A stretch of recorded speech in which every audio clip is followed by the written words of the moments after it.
Susie, for 8 years the family of Terry Jupp have waited for answers. How was it that he came to be critically injured during secret explosives tests? And they also want to know, during the opening of his inquest, why it was the longest wait of a civilian employee of the MOD. Because some of the evidence in this inquest is classified, certain parts of the hearing will have to be heard in private. Terry Jupp, an MOD explosives expert whose highly secretive and classified work cost him his life. In August 2002, while working at the MOD range near Shoeburyness, he was severely burned in an explosion. He died a week later in hospital. 2 senior scientists on duty that day were later charged with his manslaughter due to gross negligence. One case was later thrown out by a judge, the other was dropped by the Crown Prosecution Service. Today, 8 years after Terry Jupp's unexplained death, his inquest finally began. In opening the inquest, the coroner, Dr. Peter Dean, warned jurors that because of the highly classified nature of some of the evidence, letters and ciphers would be used to identify not only chemicals, but individuals involved.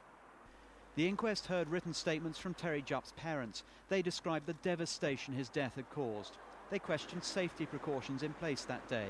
They said they had no idea of the work their son was involved in, adding he'd been instrumental in saving lives. Terry Jupp's wife, Pat, described the distress caused to both her and the couple's 2 children. She was unable to hold his hand or kiss him because of the severity of his injuries. The inquest is expected to last at least 3 weeks. After 8 years waiting, Terry Jupp's family hope finally they will find out why and how he died while serving his country. Well, the coroner today praised what he said was the family's tremendous determination and dignity. He also asked members of the media to respect the need to protect national security. Now, the family, for their part, simply want to know one thing. Were inadequate safety precautions to blame for Terry Jupp's death? Back to you. Richard, thank you very much.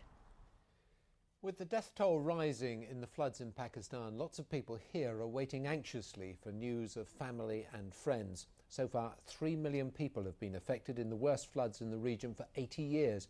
One woman from Luton has told Lakenheath that she and her baby only just escaped with their lives. The monsoon rains that never stopped. The images pour through the screens, but the information from loved ones comes in a trickle. Both these men had family caught in the floods. It happened so quickly that it's unbelievable, because they lost their car, 3 cars, and their house, the mosque, and the house, everything that contained in the house is gone with the water, took the water. Mr. Khan's daughter was staying in Madian, a tourist resort in the Swat Valley, the region known as Little Switzerland. Her family had gone there to escape the heat, only to be trapped by the water. Whilst we were filming, she managed to get through to her parents for the first time. She told me what she'd seen. The flood started in our house. Half of my family managed to get out, and half were stuck because there was no way out because there was so much water. So I had to go out through the roof. I managed to get out with my 5-month-old daughter. I managed to get out through the roof. You must have been worried about what was going to happen to you if you were the last one out. Yeah, I thought I was going to die. I actually thought I was going to die or I was going to lose my baby. How I escaped, I don't know how. But thanks to Allah, I just managed to get out. The day after, we went sort of like close by where we lived, and all the village is just underwater. There was nothing. I couldn't manage to get out anything from not even a bottle for my daughter. Everything, it's just gone, And there's no electricity, there's no water. There's so many people injured, so many people died. Heronessa says there are millions worse off than her. Now they need the world's help to survive. Nikki Jenkins, BBC Look East in Luton. Well, still to come tonight, the local politics. Shops selling so-called legal highs have been asked not to supply their products to American airmen based in our region. Look East has learnt that 2 shops in Norwich were visited by a colonel from RAF Lakenheath last month. 2 airmen were charged with using the substances in the last year. These are just some of the legal highs available to buy on the high street. Earlier in the year, the legal high methadone became illegal.